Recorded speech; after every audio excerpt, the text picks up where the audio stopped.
आदाब, इस्तकबाल है। मैं हूं आपके साथ अबू हुरैरा। यूपी असेंबली इंतखाबात में 5 मरहले मुकम्मल हो चुके हैं और अब यहां से 2 मरहले और बाकी बचते हैं, यानी बारी अब छठे मरहले की है। यानी 2 बाकी मरहले बचेंगे। छठे मरहले में 10 अजला की 57 सीटों पर 3 फरवरी को वोट डाले जाएंगे और इसी तरह से 7 मार्च की अगर हम बात करें, 3 मार्च के बाद 7 मार्च को आखिरी मरहले यानी 7वें मरहले के तहत तो वोट डाले जाएंगे। यानी कुल मिलाकर अगर हम बात करें तो अब यहां से एक तजस्सुस है, यहां से अब इस बात को लेकर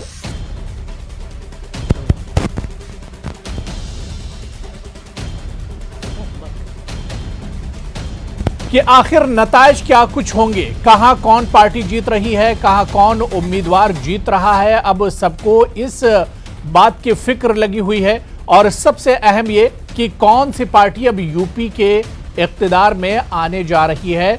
इसी को समझने की बात करेंगे कि आखिर 5 मरहलों के बाद अब चुनावी तस्वीर यूपी की क्या कुछ है, क्योंकि आधे से ज्यादा सीटों पर इंतखाबात मुकम्मल हो चुके हैं, पोलिंग मुकम्मल हो चुकी है। अब बाकी 2 मरहले बचे हैं। उससे पहले अब यूपी की सियासत को किस तरह से देखा जाए, ये बहुत अहम हो जाता है। यहां से अब सियासी तस्वीर क्या कुछ होगी यूपी इंतखाबात की, हम इसी को समझने की कोशिश करेंगे। बहुत खास मेहमान भी मेरे साथ जुड़ रहे हैं, बहुत जल्दी अपने मेहमानों का भी हम आपसे तारुफ कराएंगे। लेकिन अब यहां से यूपी इंतखाबात की तस्वीर क्या कुछ होगी, इसी को हम समझने की कोशिश करेंगे।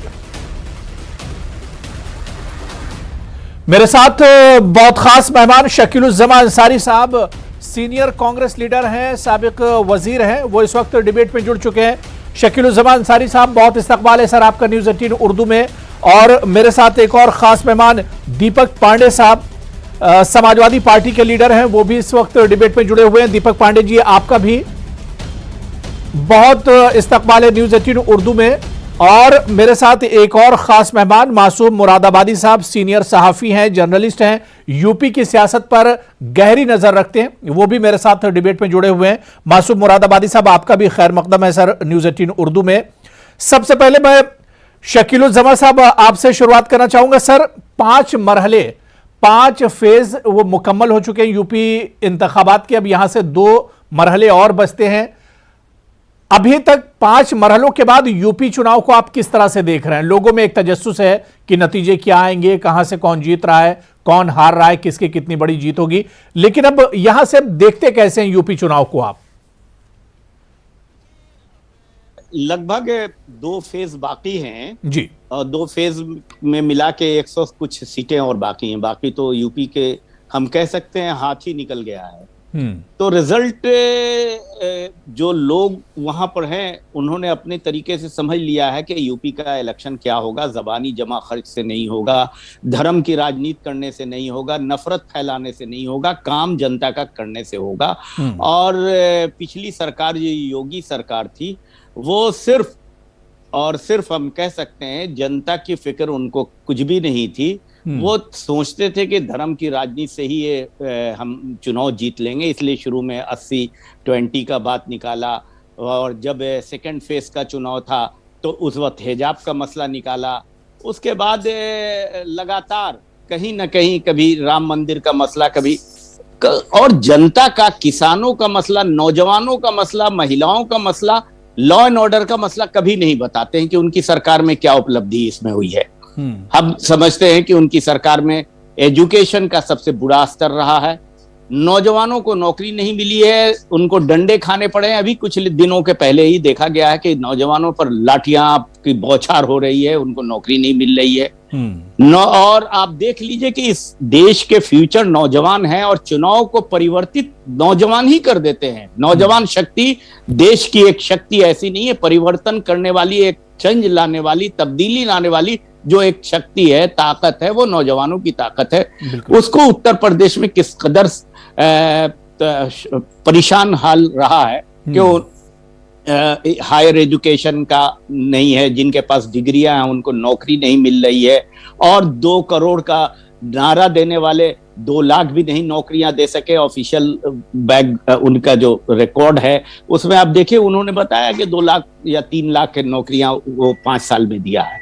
तो किसानों के साथ किस तरह से हुआ? उनका मिनिस्टर के नाम पर जो जीप रजिस्टर्ड थी जी, उस जीप से किसानों को रौंद दिया गया। उनके बेटे जेल गए हैं, ठीक है, लेकिन यही अगर दूसरी पार्टी के लोगों के साथ कोई वाकया हुआ होता इस तरह का, तो आप समझते रहे उसके खानदान के खानदान, मोहल्ले के मोहल्ले को तबाह बर्बाद कर दिया जाता। लेकिन वो मिनिस्टर आज तक बना हुआ है। यानी किसानों के साथ इनकी ये मोहब्बत है। एमएसपी पर किसानों के लिए खरीदारी का कोई नज्म जितने प्रोडक्शन है नहीं हो पा रहा है। गन्ने किसानों की हालत बहुत बुरी है, उसको आपने देखा ही, समझाई था किस तरह। तो ये सारे हालात में ये हाउ कैन पॉसिबल कि अब योगी सरकार आएगी? बिल्कुल, यानी आप यहां से मानकर चल रहे हैं 5 मरहलों के बाद आपका तजुर्बा ये कह रहा है, और जो कारकर्दगी है या वोटिंग पैटर्न या लोगों का जोशो खरोश ये बता रहा है शकील साहब कि अब योगी सरकार आने नहीं जा रही है, अब एक तब्दीली आने जा रही है यूपी में। उनको तो बाय बाय टाटा कर दिया।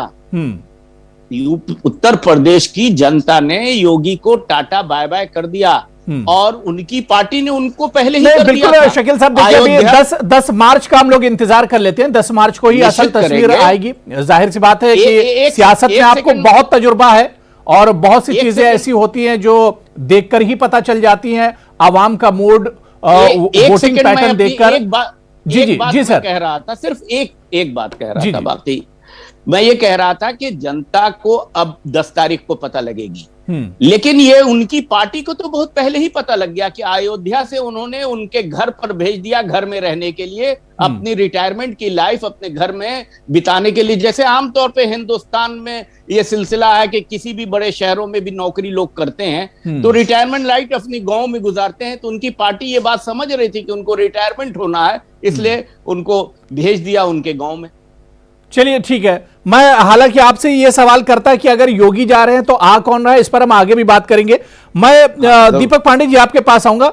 दीपक पांडे जी, समाजवादी पार्टी के लिए बहुत अहम है, अखिलेश यादव के लिए ये चुनाव बहुत अहम है। 2017 में हमने देखा था कि समाजवादी पार्टी के कद के हिसाब से नतीजे बहुत खराब रहे थे, बहुत मायूसकुन रहे थे। क्या इस बार कोई बड़ा बदलाव होगा, और अगर बड़ा बदलाव होने जा रहा है तो उसकी वजह क्या देखते हैं?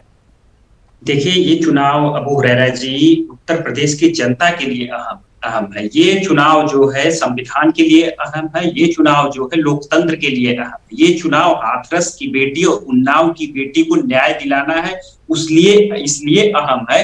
और ये चुनाव जो बढ़ते हुए अपराध हैं उसके लिए अहम है, क्योंकि इस चुनाव में अगर जनता ने अपराधियों को, जो अपराधी क्रिकेट खेल रहे हैं, पर्चा दाखिला कर रहे हैं और प्रचार कर रहे हैं, उनके खिलाफ और उनको साहस देने वाले के खिलाफ नहीं लड़ा, तो आने वाले समय में ऐसे अपराधी हर जिले में मिलेंगे। और आप देख रहे होंगे कि योगी जी के जो सहजातीय अपराधी हैं वो हर जिले में इस प्रकार के क्रिकेट खेल रहे हैं। इसलिए जनता ने मूड बना लिया है कि अब की बार इनको भगा देना है। आपने देखा होगा उत्तर प्रदेश की जनता अब की बार लड़ रही है, कोरोना महामारी में लड़ा जिस प्रकार से वो अपने आप से लड़ी है, अब योगी सरकार से और भाजपा सरकार से लड़ रही है। उसी प्रकार इनको जैसे कोरोना भगाने के लिए एकदम आम जनता तत्पर है, वैसे ही इस सरकार को भगाना है, क्योंकि इस सरकार में लोग ऑक्सीजन के लिए तड़पे हैं, दवाओं के लिए तड़पे हैं, बेड के लिए तड़पे हैं। शमशानों पे लाइन लगा रहती थी, ऑक्सीजन के लिए लाइन लगी रहती थी, लेकिन ये सरकार कभी मानी नहीं कि ऑक्सीजन की कमी से कोई मरा है। तो लोगों ने मन बना लिया है और लोग इनसे बहुत चीजों से परेशान है। जैसा कि किसान देखा अपने 750 किसानों ने शहादत दे दी, तब जाकर के इनको समझ में आया कि ये कानून जो है गंदा है। उसके बाद किसान रोज रात और दिन सुबह हमेशा परेशान रहते हैं, उनके खेतों में इतने जानवर छुट्टे हो गए हैं, उससे परेशान होकर के किसान इनको भगाना चाहते हैं। आपने देखा होगा एक पत्रकार विक्रम जोशी गाजियाबाद में अपने भांजी की रक्षा करते हुए शहीद हो जाते हैं। आपने देखा होगा सुदीक्षा भाटी जो बुलंदशहर की बेटी जो अमेरिका में पढ़ती थी, उसे किस प्रकार से क्या होता है उसके साथ। तो ये सब चीजें उत्तर प्रदेश की जनता को याद आ रही है। देखिए क्या होता है, योगी जी गर्मी, जब नौजवानों की गर्मी शांत करने की बात करते हैं तो आपको बताते नौजवान अपनी गर्मी जो है ना फील्ड पे शांत कर रहे हैं कि भर्ती आएगी, अखिलेश जी आएंगे तो भर्ती लाएंगे। वो अपनी गर्मी वहां निकाल रहे हैं। वो जानते हैं कि हम यहाँ गर्मी निकालेंगे और फिर जाकर के यही गर्मी बूथ पे निकाल देंगे। ठीक है, ये तमाम आंकड़े, तमाम चीजें आप मानते हैं कि इनकी वजह से योगी सरकार जा रही है और अब अखिलेश सरकार आएगी, समाजवादी पार्टी की सरकार आएगी, या एक बड़ा बदलाव होने जा रहा है? इस पर भी हम बात करेंगे। और मेरे साथ एक और बहुत खास मेहमान हरिहर रघुवंशी जी, जो कि तर्जुमान है, स्पोक्स पर्सन है बीजेपी के, वो भी मेरे साथ जुड़ चुके हैं। हरिहर रघुवंशी जी, आपका भी सर बहुत इस्तकबाल है न्यूज़ 18 उर्दू में। मैं हरिहर रघुवंशी जी आपके पास आऊंगा, लेकिन उससे पहले मासूम मुरादाबादी साहब, सर यूपी के 7 मरहलों में से 5 मरहले मुकम्मल हो गए, मतलब आधे से ज्यादा यूपी चुनाव का जो मरहला है वो मुकम्मल हो चुका है। मगरबी यूपी, बुंदेलखंड, अवध का हिस्सा और इसके अलावा यादव बेल्ट, इन तमाम जगहों पर चुनाव हो चुके हैं। सर, आपका तजुर्बा क्या कुछ कहता है? आप भी बहुत करीब से यूपी के चुनाव को देखते रहे, तो इन 5 मरहलों के बाद किस नतीजे पर आप पहुंच रहे हैं? देखिए, ये उत्तर प्रदेश का जो चुनाव है, जो 5 सूबाई असेंबलियों के चुनाव हुए हैं, सारी तवज्जो पूरी दुनिया की उत्तर प्रदेश पे लगी हुई है और 5 मरहलों की पोलिंग पूरी हो चुकी है और 2 मरहले बाकी हैं और बहुत क्रूशल जो मकामात हैं वहां पर पोलिंग कंप्लीट हो चुकी है और बाकी आगे 7 तारीख तक वोट डाले जाएंगे बाकी 2 मरहलों में। मैंने अभी तकरीबन हफ्ता 10 दिन उत्तर प्रदेश में गुजारा है जी, और ख़ास तौर से मगरबी यूपी से लेकर के और सेंट्रल यूपी तक चीज़ों का जायजा लिया है और वहाँ देखा मैंने ये बड़ी नेक टू नेक फाइट है और बीजेपी वर्सेस अदर्स के दरमियान में। और बीजेपी को जो चुनौती मिल रही है वो दरअसल समाजवादी पार्टी और ये अपना आरएलडी की तरफ से मिल रही है जी। आरएलडी का मगरबी यूपी में असर है और उसके बाद जो दूसरे कॉम्बिनेशन समाजवादी पार्टी ने बनाए हैं उसकी वजह से ये मुकाबला बुनियादी तौर पर समाजवादी कॉम्बिनेशन और बीजेपी के दरमियान ही नजर आता है। और इसमें खास बात यह है कि इससे पहले बीएसपी उत्तर प्रदेश की सियासत में एक अहम रोल अदा करती रही है और पिछली बार उसने पार्लियामेंट की के चुनाव में तकरीबन 10 सीटें जीती थी लोकसभा की और ये चुनाव उसने समाजवादी पार्टी के साथ मिलकर के लड़ा था, लेकिन बाद में उनमें इख्तलाफात पैदा हो गए और वो अलग अलग हो गए दोनों। लेकिन अब इस इलेक्शन में बीएसपी का कोई बहुत ज्यादा जोर नजर नहीं आ रहा है। मैं ये नहीं कहूंगा कि बीएसपी वहां से खत्म हो गई है या कोई साफ हो गई है, लेकिन बीएसपी का जिस तरह से इससे पहले इलेक्शंस में बहुत चर्चा होता रहा है, इस बार भी इसका चर्चा कम है और इसका अंदाजा इस बात से हो सकता है कि खुद अमित शाह जी ने ये कहा कि बीएसपी भी फाइट में है और उसको मुस्लिम वोट भी बहुत मिल रहे हैं। यानी एक अपोजिशन पार्टी का लीडर ये कह रहा है कि एक दूसरी पार्टी जो है जो उसके अपोजिशन में वो फाइट में है। इस बयान का ये मकसद था कि जो मुकाबला आ रही बीजेपी और एसपी के दरमियान चल रही है उसमें एक तीसरे फाइटर को भी ये दिखा करके बताया जाए कि हाँ ये भी फाइट में है। लेकिन जो फाइट में होता है उसको बताने की जरूरत नहीं होती है, वो खुद फाइट में नजर आता है।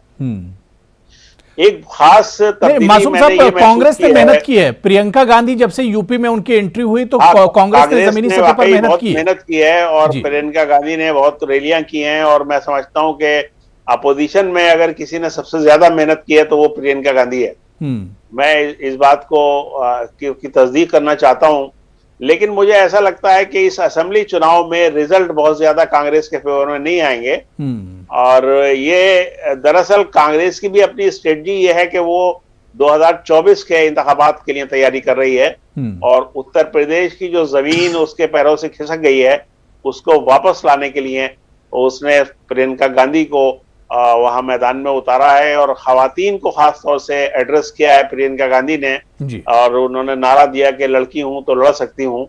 तो उत्तर प्रदेश में पिछले 5 बरस के अंदर समाज के मुख्तलिफ तबकों के साथ जो कुछ सलूक किया गया है, जो जिस तरह की बातें हुई हैं, उससे ऐसा लगता है कि ये जो इलेक्शन है ये दरअसल रूलिंग पार्टी और अवाम के दरमियान में और ये बुनियादी तौर पे एक तरफ देखिए आप ये देख रहे हैं कि समाजवादी पार्टी के लीडर अखिलेश यादव हैं और उनके साथ आरएलडी के जयंत चौधरी, वो भी मगरबी यूपी तक ज्यादातर उनका असर रहा, लेकिन उस तरफ दूसरी तरफ पूरी बीजेपी है और पूरी सरकार है, पूरी सेंट्रल गवर्नमेंट है और तमाम पूरी लीडरों की एक फौज है। तो इतना बड़ा महाज है। तो मतलब इतना आसान नहीं, जिस तरह से कहा जा रहा है कि ये तस्वीर बदलने वाली है, तस्वीर किस हद तक बदलेगी ये देखना बहुत दिलचस्प होगा। मैं इस पर हम मासूम साहब आगे भी बात करेंगे। हरिहर रघुवंशी जी बीजेपी के स्पोक्स पर्सन, उन्हें भी हम अपनी बातचीत में शामिल कर लेते हैं। रघुवंशी जी, अब 5 फेज मुकम्मल हो चुके हैं, तस्वीर बहुत हद तक अब क्या आपको लगता है कि साफ नजर आ रही है? अपोजिशन यही दावा कर रहा है, समाजवादी पार्टी हो, कांग्रेस हो, यही कह रहे हैं कि इस बार यूपी में तस्वीर बदलने जा रही है। देखिए अब्बू भाई, 10 तारीख तक तमाम दावे होते रहेंगे, सब अपने अपने पक्ष में दावे करेंगे और करना भी चाहिए। एक राजनीतिक दल हैं, सब अपने अपने एजेंडे लेकर के समाज में आए हैं और मतदाताओं के पास सबने अपनी बात कही है, हमने भी अपनी बात कही है।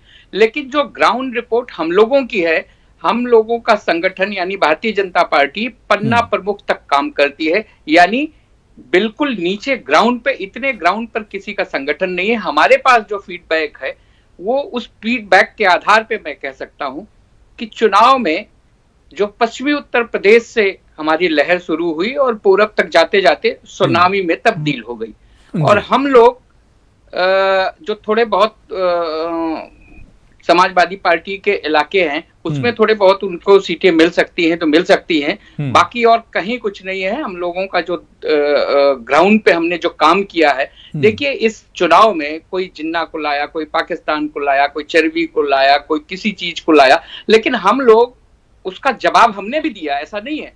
उस जवाब को देते हुए हमने बिजली के, पानी के, अपनी योजनाओं के और जो बुनियादी चीजें हैं उसको भी हम साथ लेके चले। नहीं, योगी जी ने तो बहुत पहले कह दिया था कि 20 और 80% के दरमियान ये चुनाव है। वो तो 20% और 80% की बात कर रहे थे, वो तो शमशान और कब्रिस्तान की बात कर रहे थे। और अभी एक दिन पहले उन्होंने फिर से ईद और बकरीद और होली और दिवाली की बात की है कि रमजान और ईद में पहले बिजली आती थी, लेकिन अब अगर हालात बदलेंगे तो होली और दिवाली पर बिजली आएगी।